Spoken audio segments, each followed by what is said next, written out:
The title of our campaign is called Look Up, Look Out, and this is a campaign that probably was not relevant 20 years ago.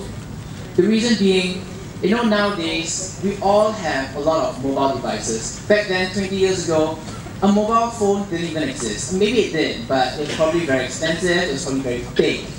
But now we have more than just mobile phones. We have smartphones, they are like supercomputers which can do a lot of things for us. We have tablets like iPads or Samsung Galaxy Tab. We have other things like your MP3 players, your iPod Classics, maybe even for especially the gamers out there, the PSPs and the Nintendo DS's.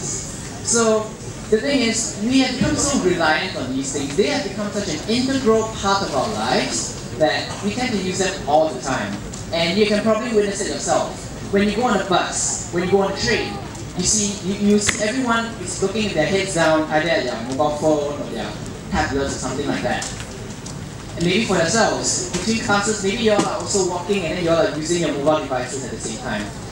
So now that we know what distracted walking is, and that is the focus of what our campaign is about, it's particularly about the act of distracted walking, of walking like that. Always heads down and always eyes on the floor, I mean not eyes on the floor, but eyes on your mobile device.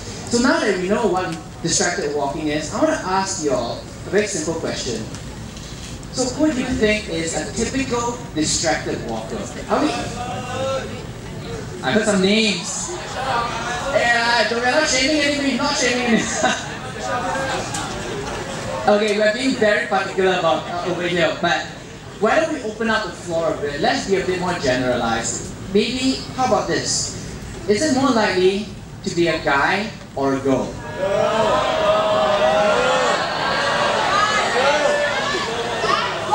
Okay, it sounds like I'm hearing 50-50 over here. So maybe the girls are all accusing all the guys and all the guys are accusing all the girls. And that's a very interesting thought. Let me move on to the next question first before I get back to that. How about this? What about age? Did I hear senior citizens? Wow, I like how everyone's all looking at me with very serious faces saying, yes, absolutely. And I don't think you all are wrong, because right now when you go on the trains and the buses, you see everyone, all the senior citizens playing Candy Crush on their phones. Right? Am I right? Now, before I give you my opinion on whom I think are guilty of distracted walking, or who are the most likely to be distracted walkers, I have a very short video that I want to show you.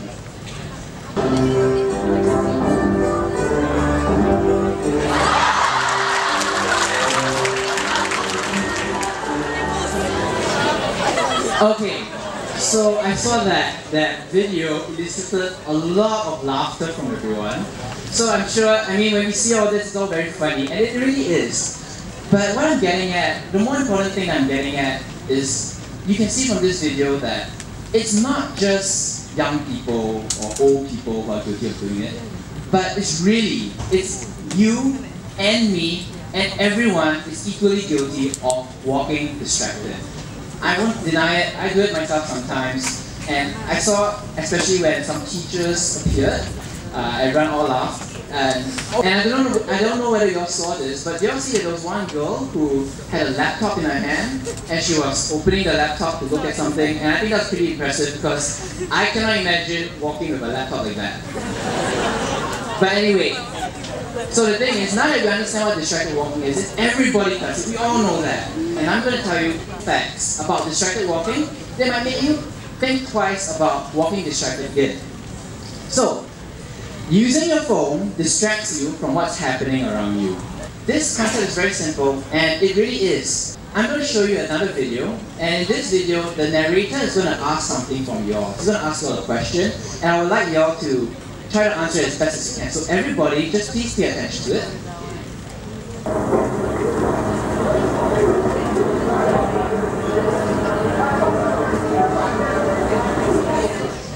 Alright, so I heard a lot of names as well, so I'm guessing everybody were able to successfully count the number of passes in a white team league. But you all saw what the point of this video actually was about.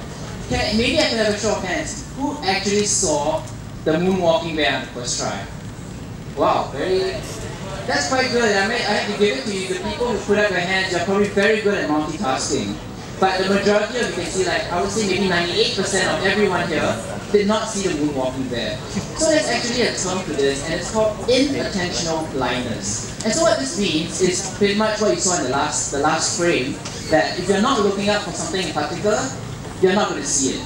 And it's very important in distracted walking as well. I mean, rather, it's very relevant in distracted walking as well. Because if your attention is going to be diverted, it's going to be on your phone, or whatever mobile device you're using, you're not going to be looking out for other dangers or other things that's going on around you. In the case of distracted walking, it could be things like a step, it could be things like a drain, or it could be even in a potentially dangerous scenario, like when you're crossing the road and touch wood, you are looking down at your phone, you don't see the car, and the driver doesn't see you, something bad's going to happen. So this is something that this video just goes to show you, and everyone all felt guilty to it. It just goes to show you how much your brain is really capable at multitasking, at least for the majority of us, maybe about 98% of us.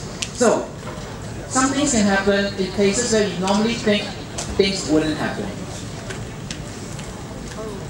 Watches this man so consumed by his cell phone conversation, ends up head over heels on the Okay, so you all saw that was really painful, and none of us ever wants to be in that position ever again. But obviously you can see that that gentleman over there, the unfortunate gentleman, obviously wasn't walking in a straight line, obviously didn't see the yellow line, and his meandering path caused him to fall into the train tracks. In case you're wondering, fortunately there were no trains coming, so he had ample time to get out of it unscathed, save for a few scratches on his legs or something. That brings me to my last fact, which is using your phone exerts a lot of strain on your neck. I'm going to keep this simple because time is really short actually for me, and I would like you all to really help me out with this maze as quick as possible. What we need for this is, what we're going to do next is a little quick audience participation activity. And what we need is a strong man. Okay.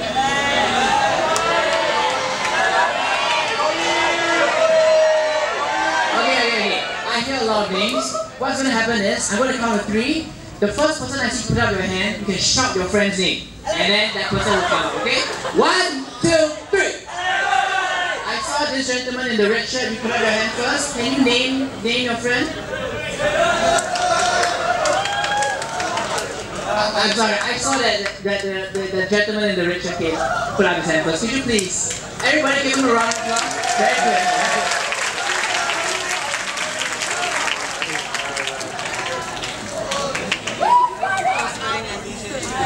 Yeah, please come. So, what is your name? Farid, nice to meet you, and thank you for being brave enough to do this. We're going to make this really quick, okay? So, over here, I have some very common items that you see. I have a ball bag.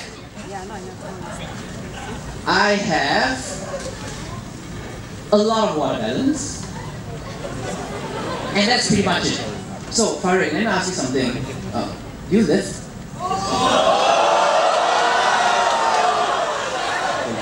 Sometimes. So, this is probably no stranger to you and something that you can do really well. Okay, so guys, we're going to make this really quick. Alright, you are going to show your peers how well you can do.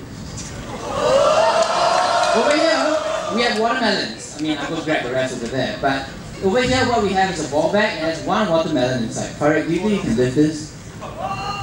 Yeah, sure. Alright, fantastic. So let's get on with it. Let's show the rest that you're able to do it. No problem. 1-handed all. Okay. Do you think you can do 2 watermelons? Okay, lift it up. 1, 2, 3. Lift it high up for everyone to see.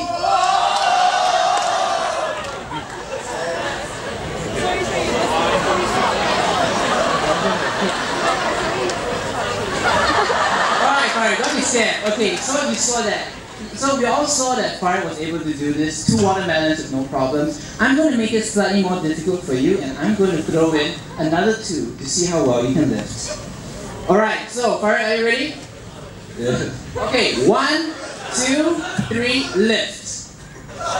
Alright, and you lift it up really high. So Farid, I'm going to take you to the last step, the last level. Okay, because over here I have all together, not just 4 inside, I have 5, I have 6.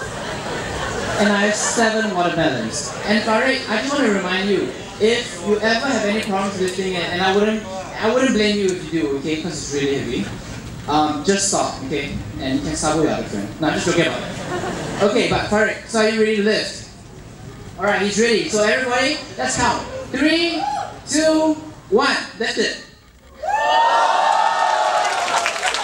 Okay, Farid, thank you very much for being very sporty, okay? Okay, you may return to your seat. So, let me conclude my presentation. Fact number 3, when you're looking down at your phone, you're actually exerting a tremendous amount of weight on your neck, the back of your neck. And actually, what you just lifted was close to 27 kilos. And the reason being, what might you say? And the thing is, when you are looking down on your mobile device or your phone at an incline of 60 degrees like this, you're actually exerting 27 kilos on the back of your neck. Now you might be telling me that doesn't feel like it at all. Like, everyone just try it right now, it feels fine. But trust me, if you do this for a prolonged period of say 10 minutes or maybe even 30 minutes, you begin to feel the strain and it begins to be really painful. So, with that, thank you for your attention and thank you for not looking at your phone.